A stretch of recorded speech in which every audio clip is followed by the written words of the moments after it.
Welcome back again, because we couldn't not do this one to the Yeah, BeyondWorldz Booker Club. I'm Stephen. and I am Beyond Joe. I don't Um, normally do that bit. That was weird. I normally do the first bit, but that I was just like, I'm feeling it. I'm going to carry on. oh, It's it's smash it, it's your man. lemonade. It's hit me Oh, already. so good, the Aussie lemonade. We were just having a monster discussion beforehand. I'm on the ultra red, white, and blue Raz. This is the most expensive monster can. Well, one of the most. £4 for a can, this was. Ooh, yeah, that's Import how tax. much the blue raspberry one was when I got it that time, and the when Yeah. I got the Viking one before it Before came it here. came, yeah. I I was in before, like before everyone. I got my So special that cans. oh, actually, no, Lindsay might listen, so she might understand that joke. But so that probably wasn't our target audience. That was just me my age. um, Uh, Books, and what a yes, book. yeah. Assassin's Quest. Oh yeah, well let's little Rewind. rewind. Just to front load with our next book, which is it Christopher Riccio? This one, Yeah, yes. I can't remember what it's called though. Howling Dark. yeah. The Howling Yes, Dog. Howling Yeah, Dark by Christopher Riccio. Second book in Empire of the Sun. Was a trilogy and now is not a trilogy. There's a lot more than yeah. It's like three. seven, I Yeah. think. But yeah, so we're going for that. When I picked it, I didn't quite realize just how many pages were in it. I thought we'd maybe a slightly less intense one, and I think this one might be even more intense than the book we just read. I think though it's a good place to read it after this one Yeah, because what we that's said where I before sort of was about the going. styles. So no, it's a good pick for sure, Yeah, and um, it's useful because I already bought it and I tried to start reading it when I was after I finished Dungeon Crawler Carl, but just couldn't, and so I can't waste my money like that. Well, I nice. can, but yeah. So I only got like Happily. half a chapter in. And I was like, too slow. Something else. Shit. Yeah, I we'll see how we go. We'll see how we Yeah. go. But And that it leads me into a good different next pick. Sorry, we're gonna have to wait for Malazan, but that's okay. I got a good sci-fi one. That Oh, I fun, haven't read either. So sick. But was your pick, and it's the third book in the Farseer Farseer Trilogy. Trilogy. Fitzy Fitz, Robin Hobb, Assassin's Quest. Yeah. Oh, what a book! Yeah. What a book! It's heart Full wrenching, right? full spoilers ahead. And again, Always. we're not a review podcast. We're a book club. We chat shit. We tell you what we like. Come join us. Join us in the comments. Tell us what you think. What you disagree with us. That's what we want. But yeah, this book, I forgot what the last book ended on, and it goes straight to it. It's a very nice continuation, isn't it? It starts really strong, a little bit slow, but it not in a Hob negative way at all. Hob does that though. She like recaps the last book in the first chapter of the next book and a bit further in and further. Like she likes reminding you of what's happened because a lot happens. And maybe it does it more in this book than the other. Well, obviously, in the first two books, there's not really much to remind you of. But yeah, so yeah, it is slower, but it should be because that was Yeah, traumatic ending to a book, and brutal. you gotta edge people back into that. Like, oh, dude, you just killed MC. Wow, damn. Yeah, I mean, you sort of killed him. I mean, he killed himself, sort of, but didn't. Yeah, he became Doggy or Wolfie. yeah, and it started off with that super. Fitz is flawed, Mm. and he is not this classical hero character, and that's something I really appreciate. Like he's a normal person. Yeah, So often in media, like the hero always makes the right choices and maybe will make the odd mistake, but quickly learns from their lesson and never does it yeah. again, sort of thing. No, Fitz I love doesn't learn from Fitz. his lessons. No, He continually makes the same mistakes. yeah, He obsesses over things that we would as people, but a hero might not in a yeah. comic, for example. Um, He, it's just, he's a yeah, drug addict. He's an alcoholic. He's at like 14, 15. It's like, no man, dude, I'm having my off bark. yeah, Uh, I mean, maybe not so much. Well, in the last two books, more the booze, but he's got that under control. in this one because he just doesn't really have access to it. But that elf bark addiction is something else. Well, yeah, and the booze too, though. Like, because I didn't Yeah, really notice it as much in the other books, because I was more like we all experiment with it, but it was more in this one where he comments because Burrick does have a drinking problem. He owns up to it. yeah, And he starts to see and he starts to talk about seeing the reflection of himself and his drinking in Burrick, and yeah. becomes aware he has a problem. Like, Mm. but yeah, like I was very much ready for a revenge quest. I was Yeah. very much ready for Regal to get his comeuppance, and yeah, I thought that was very much kind of what the main plot of the story was going to be. Okay. And a huge amount of the book is getting to Regal, right? It's trying to Yeah, like the first half and yeah, some yeah. is I'd say. him training up a bit, trying to get to Regal. There's an absolute cock tease in this, right, about their wit. Such a dangle, Yeah, where you think he's going to go. And again, Robin Hobb, you're amazing because in any other book there would have been the training montage in the wit. Fitz would have been like, "Yeah, I'm going to learn all about my Uber power," and he doesn't. yeah, He's like, and do it in "Yeah, like a week. yeah." He's like, "No, you know what? I want to go kill my uncle. So fuck that. See you later. Bye." Like, wait, no, this is I'm important outta shit. here, Dude. motherfuckers. Nah, I Oh, gotta go chef a man's. I was so happy when we met someone else who was witted that wasn't Burrick, so someone who actually wanted to be witted. And the way we met him was Yeah. really good as well. And then to have it just Yeah. amazing. I also think that's one of the great things about this book is not without spoiling. I won't do it without spoiling too much. It is also, although it's the conclusion of the trilogy, it's the beginning of the series. So Yeah.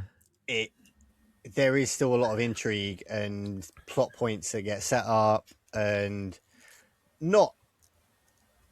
Well, yeah, no, actually, crazy things will get set up. I mean, but I'm not talking about future books. I'm talking about from this book. Loads of stuff gets set up. I mean, he does say in the book, "Oh, maybe he thinks maybe I'll come back to you one day." He right? does. So you know, And and obviously, maybe at the time the book was released, not knowing there was further books, you might, oh, what's going to happen? But I mean, no, obviously, knowing there's books, you know everything's got to sort of be all right through most of them, which is in itself a bit of a spoiler, but one that you sort of willingly accept, I guess, as a reader. You know the series is going somewhere, so you've got to make some concessions. Yeah, that's the right word. You got to make some concessions. I got lost for a sec. You say that, but I can very much. I would have been. I'm content if you'd have said this is it, the trilogy. I'd have been like, yeah, Oh yeah, that's a good story. That's a good trilogy. It's done. And to the point, way jumping, but to the end with sort of Fitz on his own, finishing writing the book, the trilogy. It seems I got the image of and I know that's not the case because he even describes it at the end. He's like, I'm not an old man, but I am an old man. Like, and I got the image of like an old man hermit, and who was at the end of their journey, if that makes sense. So I'm happy that there is, I'm knowing that that's not, but I could very much see it of being. Yeah, I was trying to think of a way to frame that. It could also be the very, very end of the series, that though.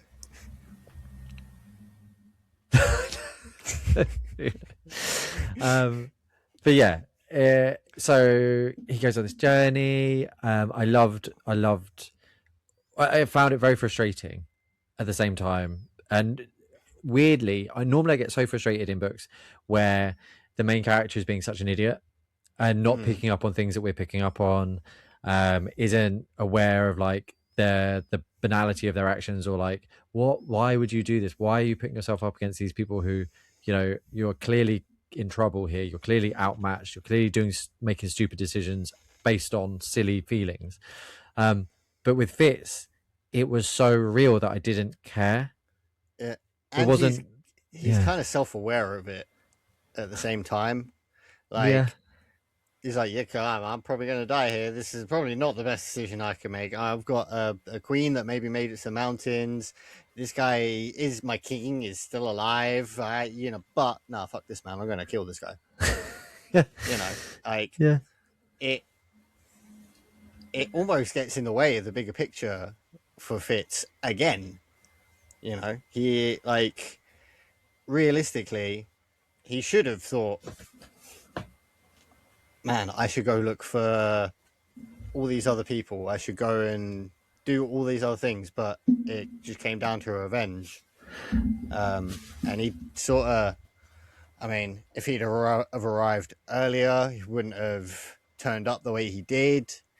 Like, might have actually made more of a difference, because, like, when they eventually, I mean, this is obviously, again, skipping right to the end. Skip away, When they find Verity at the end, and he's done that skill blast against one of the other, I can never pronounce this, so I'll just call it the coteries. Yeah, I call it Corti. I like Corti. Audiobook power. Okay. Yeah, so Kettle, another new character, cool new character, mentions that doing that damp can blur part of your skill, right? So yeah, killing another skill user with your skill will fuck your skill. Yeah, and he might have arrived early enough to deal with. I know then he wouldn't have met Kettle, but that's the sort of thinking he should have had. No, completely. Well, not should have had, but it was something he didn't he got forced to consider. Yeah. And I know he was thinking, oh, my actions are my own. Finally, I can be myself. But I think that first half of the book was to show Fitz for a final time that you need to sort of give into it. And it, with all of the introduction, more so of the introduction of prophecy and shit like that in this book, not in the traditional sense, but with the White Prophet and the Catalyst and all that little weird timey-wimey mumbo jumbo stuff going on. He was still trying to fight against his fate, even though he didn't know about that shit yet. Yeah. Hey, I think that's really well spoken.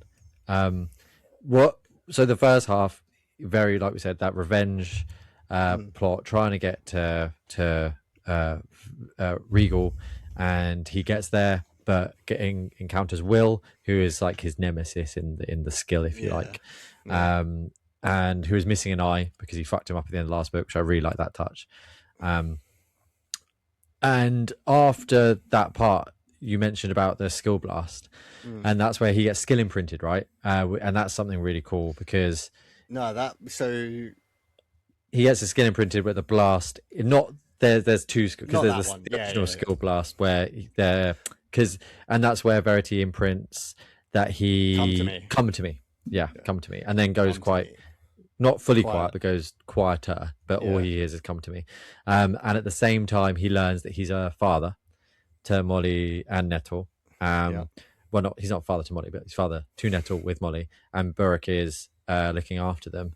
Yeah, which I think we all read the tea leaves on that one at the start there, and that's one. It's just it's hard because the whole way through, Burke and Molly believe him dead, right? So they genuinely believe him dead. They think beyond any belief that he's dead, and not just the first dead, double dead, because they find a corpse that they believe is his. And so the whole way through, you've got him and his new goal. Even though he's going to Verity, that's because he's been skill fucked.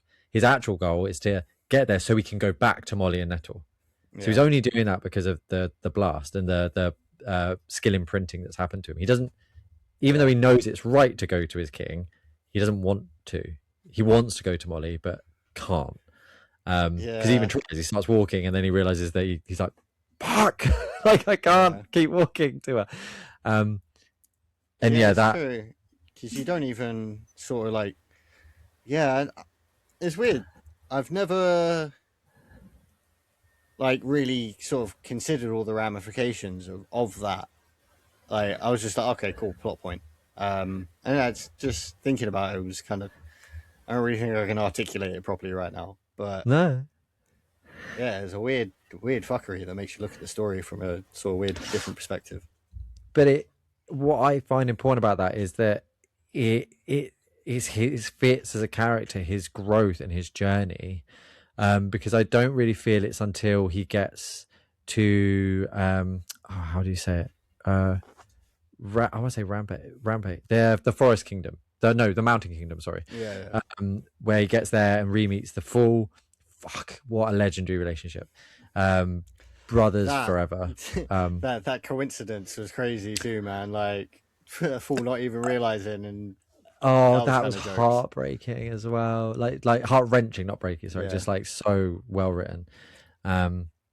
Yeah, thinking that because the Fool thought he was dead, and that brought up a lot of questions I had regarding the Fool and the Catalyst and King Shrewd.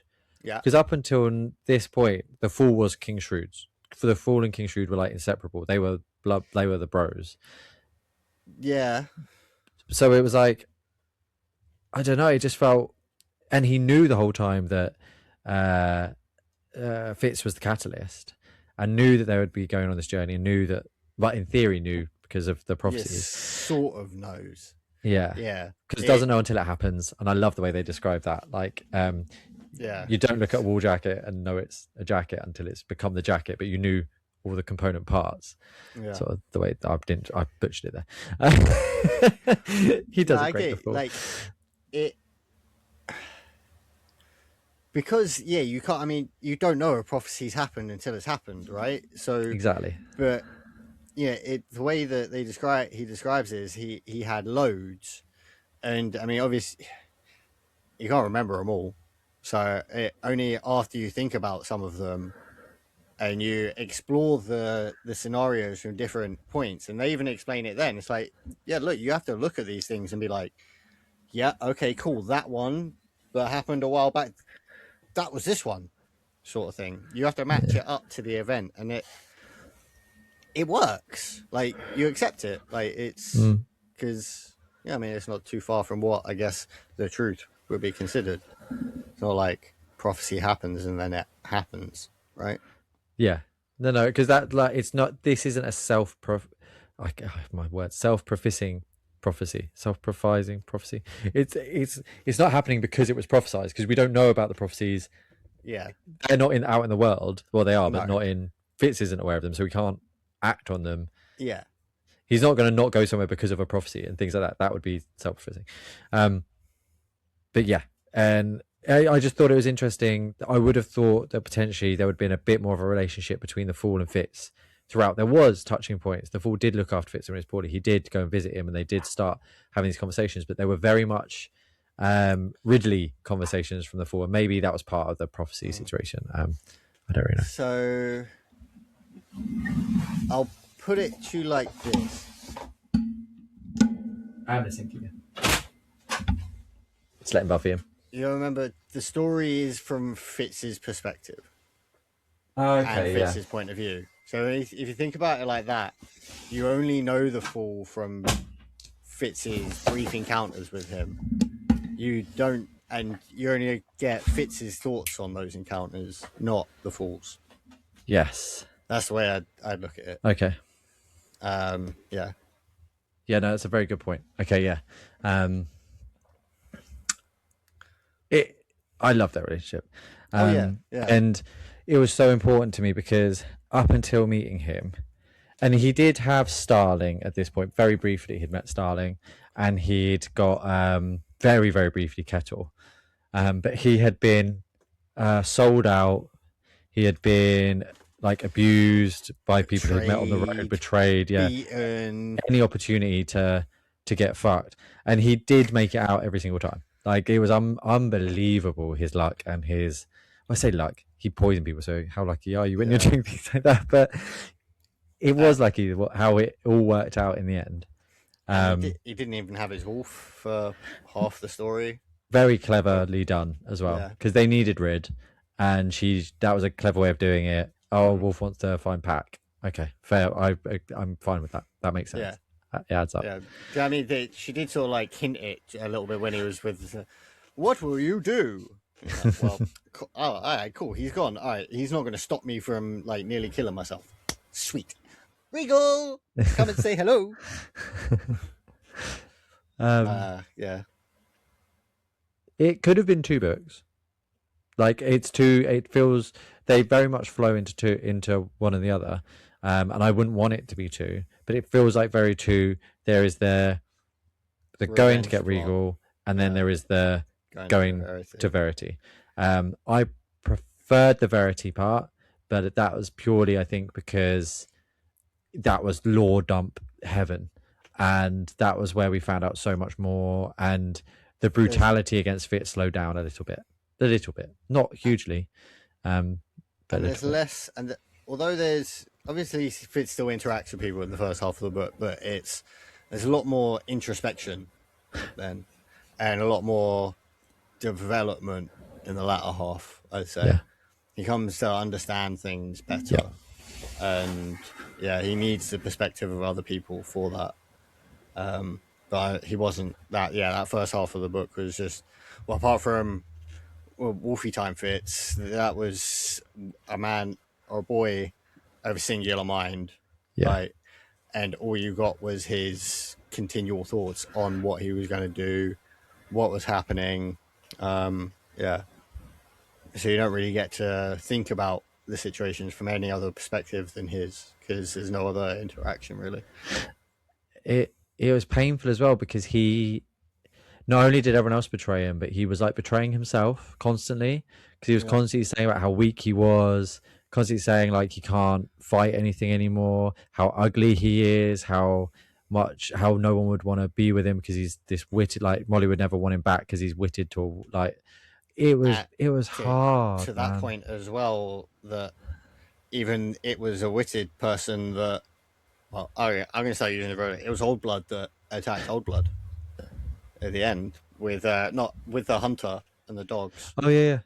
That's Old Blood, the one who the witted, got him in the back. Yeah, the Old Blood. Yeah, so even the people that shouldn't have hurt, because they don't owe him anything, but Old Blood doesn't do that. No, and especially not on the behest of a skill king, the Farseer. Yeah, no, fuck that. It just adds another. I find that Old Blood Farseer, and I think you might struggle to not spoil, so I apologize. I bet you're going to want to blow up, but I found it interesting because jumping right to the end, the wit is needed to raise dragons. Sorry, not dragons. Let me rephrase it. Elderlings, and this version of elderlings, and stone dragons.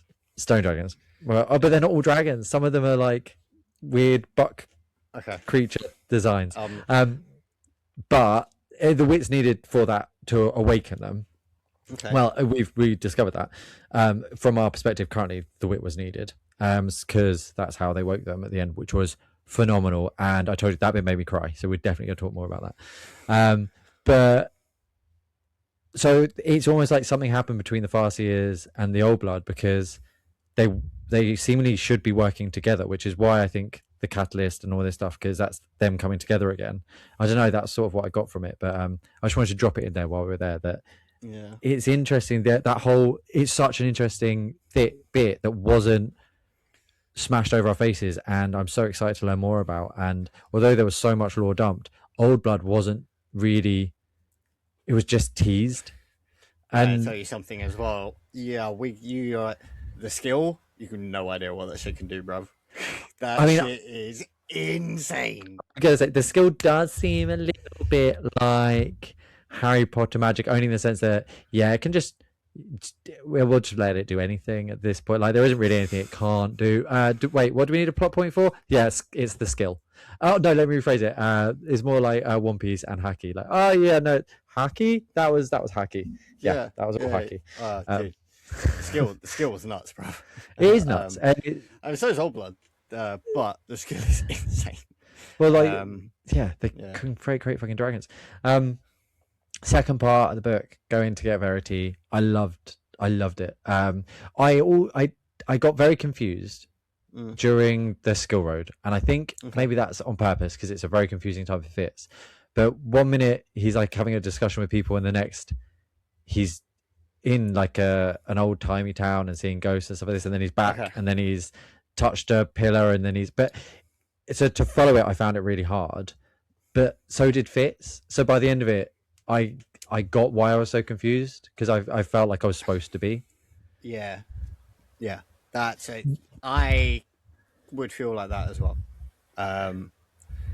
It's very disjointed that time, right? So disjointed. That's how I feel like you're meant to feel because nothing to explain it happens really in this book. I don't think. Apart from you're told it's skill wrought. Yeah, it was made by skill, and it means that if you have skill, good fucking luck. Most skill users, unless you're really well trained, will die on it because you won't. It will consume you basically. Yeah, the skill. That's the thing. It is that part. It's the best comparison I can put to it. I think is like, to me, it feels like anyway the life stream from 7. I don't know why. Apart from you can interact with it and use it for magic, apparently. But it feels like it's an intrinsic part of the entire globe. Yeah. That's like sort of like the scale of it. But we just don't know much about it and in this, apart from what the Farseers seem to know. Which the Farseers doesn't seem a lot. Because the biggest lore dump we get about the skill is from Kettle. Which, we needed her. But how frustrating. And I get her percept, because she explains it towards the end, like, I don't want to say too much. I'm so concerned that I'm going to be the reason that things go negatively or positively. I fuck too much. And when you learn what happened to her, it kind of all adds up. But fuck, Kettle, that you could have helped out so much. If it's needed, he needed everyone. He needed someone to she was a bit of a grumpy old cow about some shit sometimes. Like, you should know this shit. Well, I don't. So like, and I loved finally Fitz did. There was a conversation where he was just like, "Shut up! I don't fucking know anything. I know that. I know I'm a mug. I get it. You know it. Stop being a fucking dick." Right? Like, just Jesus Christ, woman. Stop having a go at me when I don't know something. The least she could have done is, for example, Elfbark. She could have gone, just an FYI, this is what it does. Because she tells him at the end, but she watches him abuse himself and hurt himself. The minute he finds out, he stops. He's like, okay, yeah. And he does it, stops. He puts it to one side and gives it, it all ends up being used by the Fool. Yeah. But it's not his choice that he stops. That it is very much like what he doesn't know he shouldn't be punished for, because it's not ignorance, it was taken away. They purposely didn't tell him these things because they didn't want him to fuck, man, when you find out just how deep Regal's scheming and right? Oh my god, I didn't like him to begin with. What a sneaky dickhead, bruv. But finding out that he has all this skill knowledge, right. Oh, far out! It's brutal, but also laughable that he's the reason that Verity goes off on his own and all this stuff, and he could have stopped it. And like, you fucking idiot! I'm a dragon. You got killed by a fucking ferret, bruv. Oh, and I'm a dragon. That ferret. Funny as fuck. Snip, snip. That was so. There's so many little bits in this book, like the ferret bit. So where he meets him, the ferret comes out, old blood, and decides to warn him, and that's what he's been imprinted with by his owner to like, or his wit companion. His buddy. Yeah, was to warn him and to kill Regal when he gets the opportunity to. Somehow that ferret made it all the way back, and how he was talking about a rat in his room. There's a point where, I mean, it's quite near the end, but when you finally get back, he's like, "Oh, the rat's back! I can hear it crawling in the walls," sort of thing. And you're like, "Huh? Well, okay, whatever. He's going crazy." No, the ferret. He's been hanging out waiting to get him, and luckily he waited till For like the most opportune moments, Regal could explain everything, say that actually he wasn't, being Mm. totally honest about things. Like, oh, Verity's back, hurrah, hooray! And I'm a dickhead. I'm a dickhead. and then snip, snip.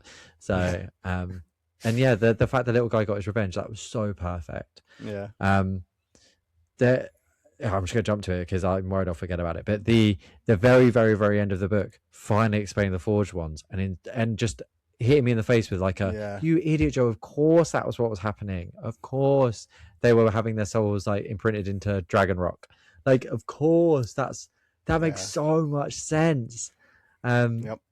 It finally explains it. It explains everything, why they just have run out of emotion because it was all taken. It was taken from them. And I thought that was brilliant. Just really, really good. And it didn't need to be this massive thing. The forged ones weren't at this point. They were an issue, but they weren't the threat anymore. No, it was just Regal. Yeah, Regal and his fucking awful mother. Daddy. So such mummy issues. That man, like mummy issues, daddy issues, like little nephew issues, like. Damn, my brother had a bastard child, so I couldn't get the throne. What? Yeah, how Regal's almost a little bit one of the Pathics. He's one of the paths, if not all of them. Oh yeah. I love to him. He's so well. And what I love as well is we always were like, how is someone so like pathetic, have so much power? And right at the end, Fitz is just, and even I think Night Eyes, I can't believe we've not spoken much about Night Eyes other than that he went off on his own. Such an integral part of the book because it is the co-lead of the book. But how Night Eyes sort of at the end was just like, wait a minute, this is what we've been scared of. This is the big bad. This fucking pathetic bag of meat is what we've been worried about. And Fitz just like, yeah, I think it is. Like, it's just, it's Regal isn't. It's not in himself. It's everything that he's been able to create around him because of how pathetic he is. Yeah. That's what makes him so evil. That bit sort of reminds me of Harry Potter movies where Voldemort's a little under the chair, under the chair bench thing. Yeah. That's what that reminds me of. Verity. Oh, Verity. Finally get Verity back. So. That was a long time coming. And he's a shell of himself. Yeah. Like that description when I didn't think they were going to find him. So I had some spoilers. I'd read somewhere Verity becomes a dragon. And in my head, they would maybe find a dragon and they would turn out to be Verity. That's what I sort of thought would happen. So I didn't expect we'd get more of Verity relationship stuff. And it was amazing. I thought it was brilliant. Ketrican and Kettle and the four and their time together in that little camp. I says it best. This is Pack. Yeah, that's they were like a proper little family for a few days, but this colossal task was going on behind them. Verity was just like, hey, no, I don't know. I can't. That's in the dragon. I don't know why you're looking at me, dragon. No. I'm not doing that, dragon. But he did have some like fucking cool moments where he comes through the stone. He's like, sing, skill sword. Yeah. That was sweet. That was super sweet. And then the soldier that was like, wait, what? You're still alive, bruv? Oh, shit. Oh, fealty. We fucked up, didn't we? Oh, shit. I just love it. He's like, P.S. I'm not going to say anything bad about your brother, but that guy's a dick. Like, I never liked that asshole. Hi, King. That was fucking badass. What was the other? And kind of the crazy thing was him and Fitz doing the soul swappy shit. Though. Oh, yeah. That's kind of mad, right? I still don't know how I 100% feel about that bit. because I get it.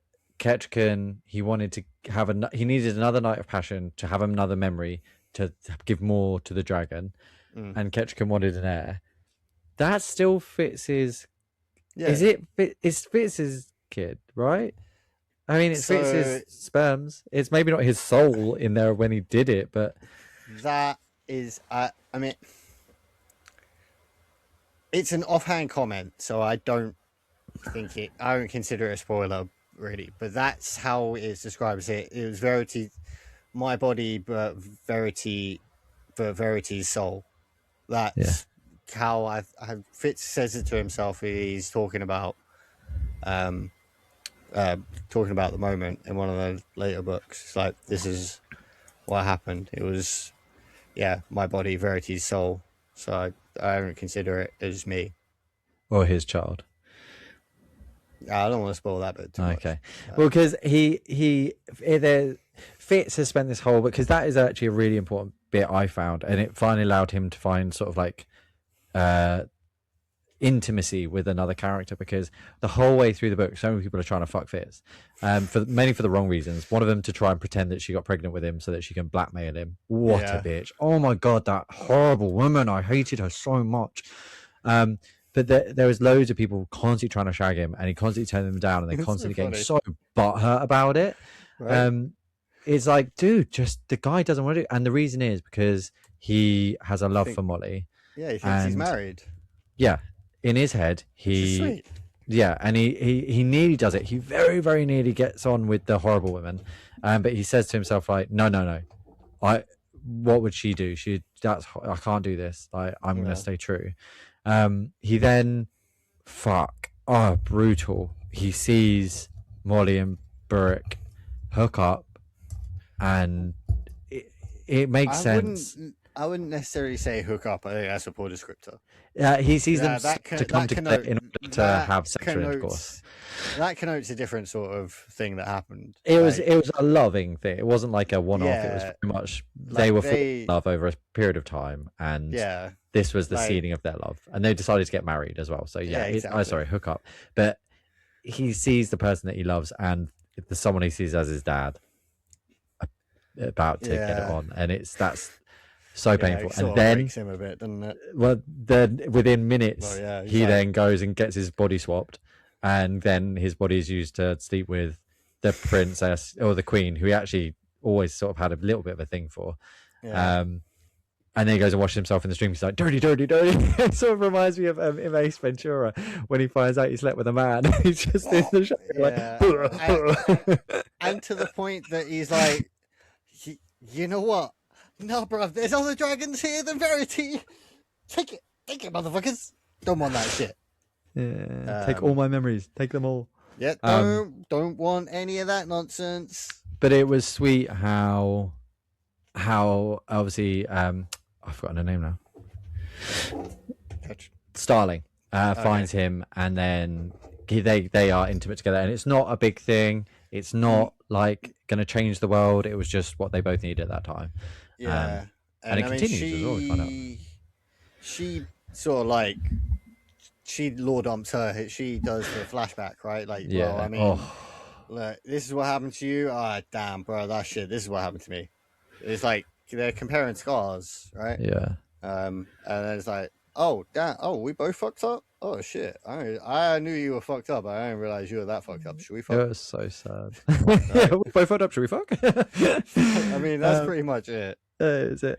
But I really like Starling. I really, really, really like Starling, and she was cool. Yeah. Yeah. The only gripe I ever have is it's not like with her character. It's and I understand it. It's just to think it's just because I fits. When she tells the queen about Nettle, but it's so it's because of the potential repercussions of that. I'm like, oh damn, no, not another one. Yes, and so for that, I'm like, I understand why she did it. 100%, I get it. But I'm like, if I was Fitz, I don't think I could forgive that. If I'm Fitz, I was with you 1000%, and I didn't like her anymore. And then when she explained who she was, where she comes from, and what she was like, why would you not want your daughter to be a queen? Explain that to me. I don't get. She hasn't been in the royal court. She doesn't know how fucked up and brutal and horrible and nasty and evil it is. She thinks it's dresses and ponies, and so she hasn't done it with any sort of evil. And Fitz at no point said, I want to keep her away from all of this. It was pure ignorance on both sides. Complete ignorance. They just both assumed. Too much assumptions, yeah. It's like, oh, you're a dickhead. You don't want your little daughter to grow up like she's related to the king, and you don't want to grow up. What the fuck is wrong with you?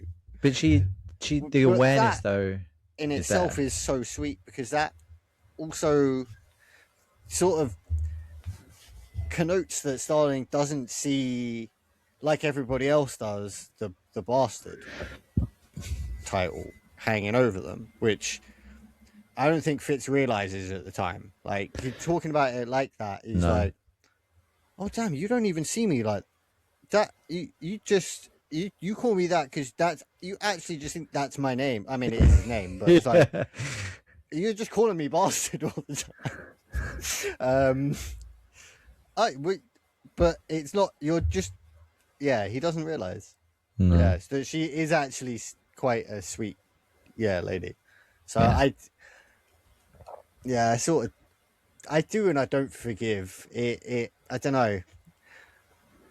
Yeah, because of the experiences Fitz has had. Even with that, I'm like, dude, like, so. I'm surprised that Fitz does, because of how he's been throughout that book. But I think it's Night Eyes that is like, no, bro, what are you being a dickhead for? Like, a lot. Like, stop being a dickhead. Be a wolf. It's explained really nicely as well that he's just sort of like, I don't have many friends anymore. These are the 5 or whatever. Like, this is them. And I'm not prepared to lose any of them for any reason anymore. Like, that's it. Like, I'm... and it's so touching when the Fool skill bonds with him after learning that he's the reason that Nettle has been discovered by Regal. And the Fool, when he turns around and says, wait a minute, you love me? He's like, yeah, I fucking told you this like 100 times, man. I tell you I love you often. What's to do? It's like, no, but you actually do. It's like, yeah. And it's so nice that, like, it's the insecurities, anxieties that we all have in and out every day. It's nice that they don't have to necessarily suffer with those anxieties. Yeah. I mean, it's a common thread and theme throughout Hobb's books. Like, a lot of them, they're dark, but there is a lot of like Pandora's box sort of things. Like, there's a lot of like evil going on, and a lot of bad shit happening, but there is always that hope. And she does it really well. I don't think she doesn't. The dark is very real. It's not like it's not like spooky dark or like evil necromancer dark. It's not like that. The darkness is humanity itself. Yeah, it's very human dark and human atrocity, and just, I mean, obviously it's a product of its time. It's medieval, I consider it almost. Medieval adjacent, because things happen later, but it's still very human, even with all the magic and stuff going on. It's not fantastical problems, it's real problems, but there is always real love in the end, or in the middle. Well, speaking of fantastical, because in the first book we learn about the whip. It exists in a way that it's a thing for Fitz to sort of like have issue with, where Beric takes his animal, things like this, and it's something that's always in the background, but it's not the story. In the second one, we sort of like a bit more introduction to the skill. There's a bit more of it. There's a bit more progression. You learn a bit more about being witted and things like this. Obviously, he meets Night Eyes, and that happens in the second book. And then the very end of the book, where we find out that using the wit, you can come back from the dead, which is nuts, which is emphasized a bit more in this book. But this book goes bonkers with it. I would say there's caveats to that coming back from the dead. Like, you got to have a body that isn't quite dead, right? Well, that was Fitz, and not. I wouldn't necessarily say those dragons came back to life. The bear girl is the only one I'm talking about. The story of the bear girl, because it's a story. When they talk about how they, the reason Beric thought of bringing him back, because they heard of the story of the girl who fell in love and was so miserable that she ended her life. But at the time, the bear took her soul on board and then gave it back so that she could go on. Again, you learn more about that later. Like, okay, that sort of stuff. Yeah, I can't.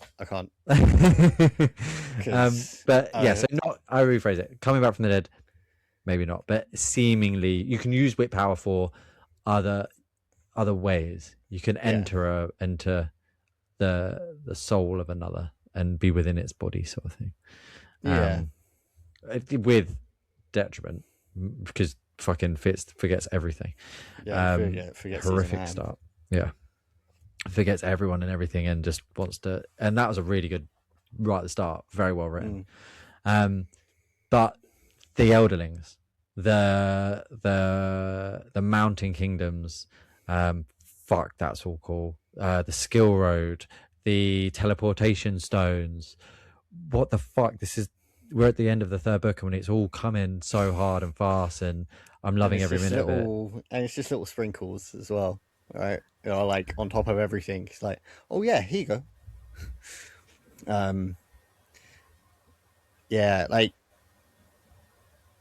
It's hard for me to talk about. I bet. Because I'm trying. Do you want to be real? I finished the second book of the next trilogy now as well. Oh, Jesus Christ. Yeah. Well, that's that wasn't the next trilogy. You've skipped it's the next Fitz trilogy. Yeah, the next Fitz trilogy. Because I know, because we will do the books ones, and they're big as well, so it will take some time, and I'm more than happy to read this trilogy again. I can't leave this story for that long. I can see why, because I want to know more, and the magic of the Elderlings is nuts. Do you want to know why you can't wait? Because you dream of carving your dragon, bro.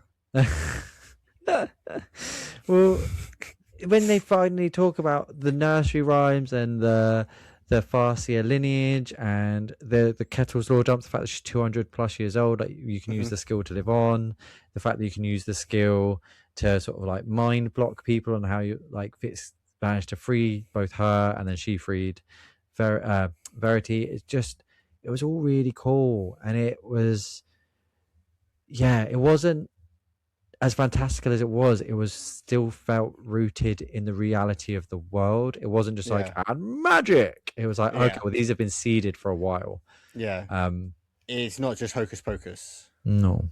And you sort of learn again more of the gravity of it from Regal's court. I'm still going to call it courty. From Regal's courty of people, because how adept they become very quickly. Doing obviously not everything, but they do a lot more than what Fitz knows is possible. They got the books, don't they? All the books and the scrolls and everything. And although they might not be able to understand all of it, they'll certainly be able to learn something. And Kettle, even, I'm pretty sure she mentions that like the skill is sort of like fake it till you make it. And although there are some guiding principles, what you can do, someone else might not be able to do, which is why you have the groups and you all work together. So you sort of like got to spread out your feelers and be like, can I do this thing? Can I do this thing? And obviously Will was very good at like puppet mastery sort of shit, especially to how he like they just tricked Fitz completely into like in a little like mind maze to get him to go to a certain. That was kind of crazy. I mean, but totally believable, because we've seen Verity do it to the ship captains, and they talk about that. He was like, I was like, and then so again, Robin Hobb is amazing at doing this. And then learning that Regal was basically just in Will's brain. That was kind of parasited. Cool. I loved Fitz using all of that to like obviously enact his ultimate revenge. Like, you know what? Killing you is too easy. I got a better idea. Stop being a dickhead. Don't be a dickhead. Don't be a dickhead. Right. And doesn't use the opportunity. And he says, like, I kind of thought I'd make him build a statue of me, but doesn't use the opportunity to come forth and to sort of save himself. It was very selfless. Yeah, I mean, I think it's a bit of both. Like I do feel it's selfless, but for selfish reasons. Okay. I think like he doesn't want to be with other people anymore. Yeah, I get that. I could definitely get that. I think there are a lot of people that he owed it to not necessarily go and be there and say, "Hey, I'm alive," but like this is gonna be annoying because the end of Dark Knight Rises, Michael Caine, Christian Bale, just a little something to let them know, like not something that would. I feel like patience. I feel like he owed it to that lady, man. Maybe patience, yeah. I would say Boric, but not Molly. Okay. But because dude, the guy raised him, man. It's like I don't think Fitz considered how much his death would affect people. Yeah. I'm trying to loosely not do spoilers because obviously I know how it affects these people. Yeah. But even like he's running away, I think. Yeah. There's some things he could have done. I think patience I didn't really think about. But I in my head I guess I sort of assumed that patience would find out from Verity and from Ketrican and things like this. But I guess that was something I didn't consider. But Burke and Molly, I'm like, he can't because it could destroy their relationship because finding out that he's alive, I don't know how Burke could potentially continue. And I just think that I don't that especially considering you find out later on that they do grow their family, so it's not just Nettle anymore. And that they're living what is considered a normal life. They're not in the royal sort of factory of things. Absolutely, yes. You are 100% right still. I wouldn't dispute that, yes, it probably would do something. But that's why I say Barack, not Molly. I know that, but I think it should be up to Barack to tell her. Yeah, I just don't know if he could continue it. I think because he is his son, I think the guilt would I think I don't know. Well, yeah. Yeah. I mean, yeah. Okay. I mean, yeah, I don't know. I can't. I mean, it is true, so I can't fault it. It's not. It does, but I do. I don't know. Yeah, I think it's something that he would. I can't talk about it more. Like, because I just thought if he was selfish. To be completely selfish would be to be like, no, fuck it, I'm going to try win Molly back. That was what a child would do. Do you know what I mean? A child would be like, no, fuck this. I really liked her. I liked her first. And, you know. Yeah. But the beauty of what Kettle said, and luckily it happened before it all went down, Kettle was sort of discussing that what you had was the summer of your lives. And it was beautiful and amazing. Springtime of youth. Springtime of youth. Sorry, that's it. Yeah, thank you. And it's gone now. It's gone. So let it fucking go. Like you'll find love. You'll find love again. Let yourself fall in love again. Remember, like, how old am I? Well, obviously, I can't remember if he remembers how old she is at that point, or if he knows how old she is at that point. But at the end, just remember, how old am I and how old are you? There's a long way to go, bro. Oh shit, he could skill live. I didn't even think about that because that was another thing. Towards the end of the book, is that he does use no, he doesn't. Does he use the skill to fuck anyone up?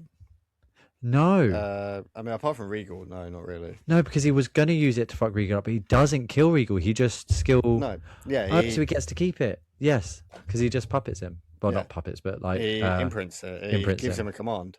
So that's why he gets to keep the skill. I did wonder at the end. I was like, how did he get to keep it when everyone else... but he didn't kill Regal. That's why. Yeah. No. There you go. Otherwise, how could Regal have gone back to the keep and be like, ah. It's because he says when it happens, he's like, "Oh, I don't need the skill anymore anyway," and then it stops, and then the next chapter I didn't disconnect the two. I should have done until we're talking about it now, and I'm like, oh, of course, yeah. It's just a bit of mind fucking. Oh, mate, thank you so much for bringing this book into my life.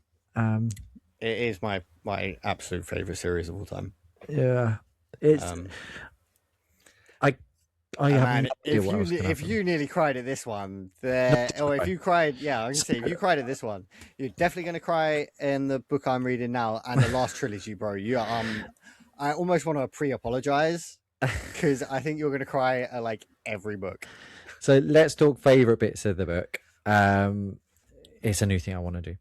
So my favorite bit of this book is that where he finally realizes, him and Night Eyes, that by using the wit and blood, you can reawaken the dragons, and it's the stone sculptures of the Elderlings, and that for me it made me cry because Fitz has fallen at every fucking turn. He has tripped at every hurdle. He has had every door slammed in his face every fucking step of the way, and it felt like such a win and such a needed win, and it just was such a gush of just happiness for me. I was like, he's finally done it. He's helped everyone. He's saved the fucking day, and he's done it all on his own with Night Eyes, but as part of him.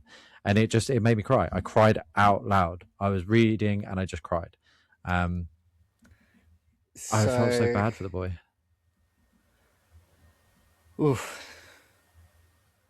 I'm very happy. I mean, I do like Verity coming out of the stone, like skill sword. I'm like, it's dumb because the movie scene I'd compare it to in my head is from Mallrats and Jay just stepping out, son of Jarrell, kneel before Zod. Right? And I know it's got a lot more gravitas than that, but that's what I picture and that's why I love it. But also the beginning, the very, very beginning where it's Fitz becoming less Wolfman and him finally actually speaking his mind to some people, although it had terrible repercussions for those people's feelings for him. He needed to say some of those things. He needed to get them out. Those people had not for all intents and purposes, yes, Fitz's life was shit, but they could have been worse. He was maintained, he was fed, he had a roof. Like, there was a few people that really didn't like him because he was a bastard, but overall, he actually had a pretty good life. He was just he's an angsty teenager in these books, right? And so all of these situations that come to him are like, angsty teenager shit that you just don't really know how to deal with mentally at that time. And I think that Boric and Chade didn't ever really, they considered him too adult.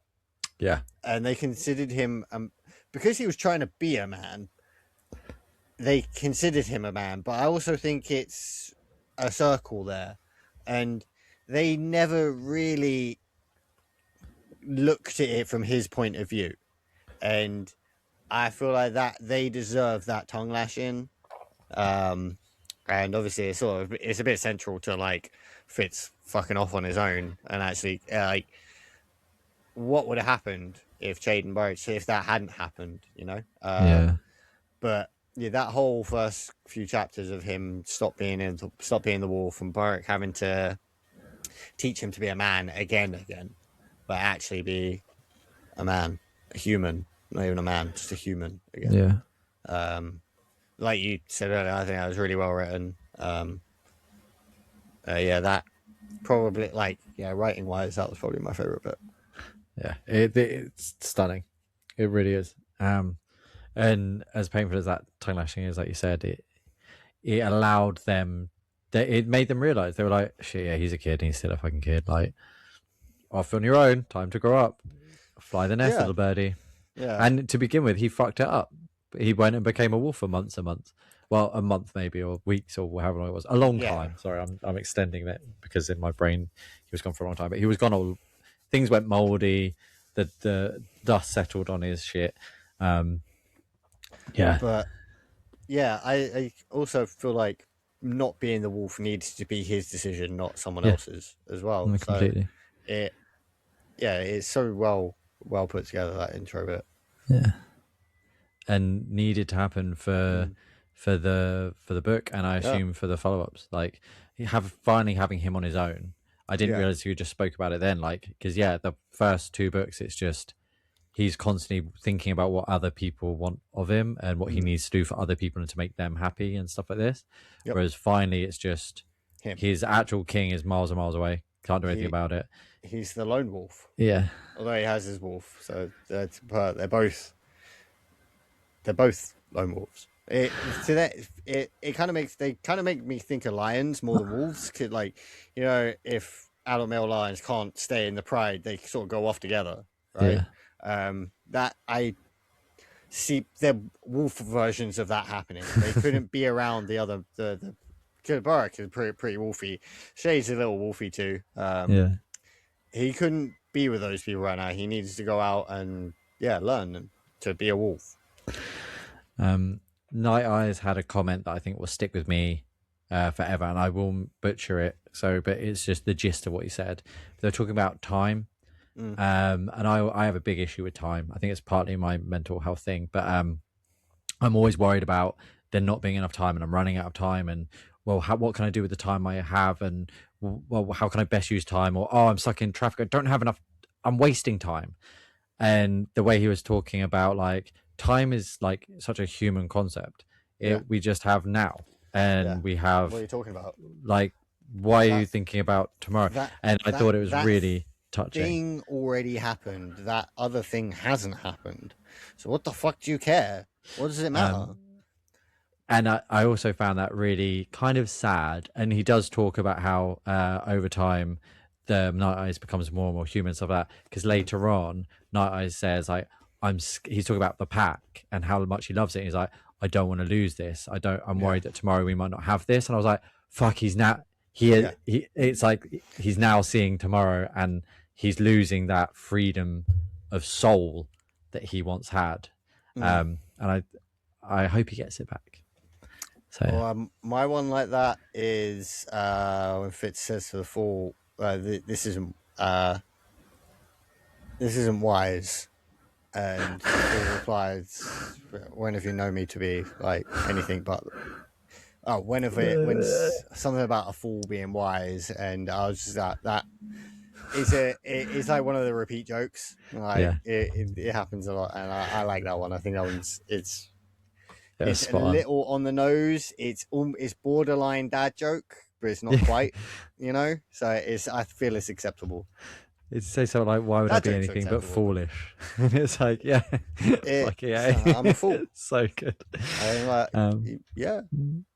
Oh, yeah, but thanks to him and his chippy chop, he saved the day. Fuck the Fool, man, saving the day. Yeah, didn't see it coming. You want me to fly on that thing? I mean, I just wanted to make it. Like, I don't know. You think I should go and kill people? What the fuck are you talking about, bro? Ends up leading a fucking army of elderlings, man. Right? Fuck. That's a book I want to read. That, like, how the Fool just took an army of elderlings to the coast and just destroyed. God, imagine that. Imagine seeing those things coming at you. Fuck. Well, what a series. Yeah, I hope everyone at home enjoyed our chat, and it's a fucking great book. At this point, if you've not read it, this will have been the most confusing podcast of ever. It's very much people who have read the book. A little bit. I mean, there was some coherency there. We didn't actually like talk too many. Well, we did talk plot points, but like generally, I think it was well done, sir. But yeah, I cannot wait till we get to the ship trilogy. Super excited to get all into the Going Merry. I want to see if you. Oh no, you wouldn't. I want to see if you spot Stanley. So there's a character from these books in the next books. Okay. I want to see if you spot him. Oh, cool. Or when you Stanley, them. as in because Stanley does all the cameos. Sorry, I get it now. I was like, I don't remember anyone called Stan Lee in these books. But don't try not to like look for it because No, it's the what's his name from Dark Souls? Patches. It's that the character who just sort of is there. Is Don't there? look for it because you might look like Too hard. too hard, but in the wrong place. Yeah, fair. And breathe, and now we Yeah, got I'm it so all glad. over again in space. Yeah, all over again in space. Woo! Looking forward to that one. A little disclaimer. This is the first time I've done half audio, half book with this one, and I loved it, and it really helped because a lot of these words are, like I said, coterie, things like this. So to actually hear them, and I tell you what, if ever you get the feeling of just wanting to relive the Farseer Trilogy, I very much recommend if you can get hold of the audiobooks, just because they are it was very well done. Did you see? I still prefer reading, but it's very well done. This is off on a tangent, very off on a tangent. Did you see the audiobook guy for Dungeon Crawler the Card is going to do Donut's voice in the show? Oh, really? Very cool. That's I saw that loads of famous people wanted to get involved in it. Yeah, people are loving it. He doesn't have he's got producer rights, but he doesn't have what's it called, creative control. Okay. So it will be adaptation. We'll see how it goes. It's always the way, isn't it? You get one foot in, one. Cool things with Brandon Sando's one though, he's actually does have creative control because his company just has made so much money selling his books and other books. And is that going to be Mistborn? I'm pretty sure. Cool. Mistborn would probably be the best one to start with. Yeah. Where Kings wouldn't make sense. Where Kings would be fucking sweet. We haven't done that yet. We need to continue Mistborn because I still have the book. I've still got it behind me. I bought that second one the minute I finished reading, so I was like, fuck, I need to read more of this. Well, too many books, too little time. If you want to throw it into them. Oh, I will be, don't worry. Okay, yeah. Cool. You do not have to worry about that one. I'll be throwing it in. I haven't read the second book since I read it originally. So. Oh, cool. Fucking A. Brilliant. Even more exciting. Yes. Well, let's end it there because I could just talk about this book forever, and me and you will talk about it a lot going forward in our friendship. But until next time, I have been Beyond Joe. I'm Steven. And thank you for joining us. In another world. My brain's mush, people, not today.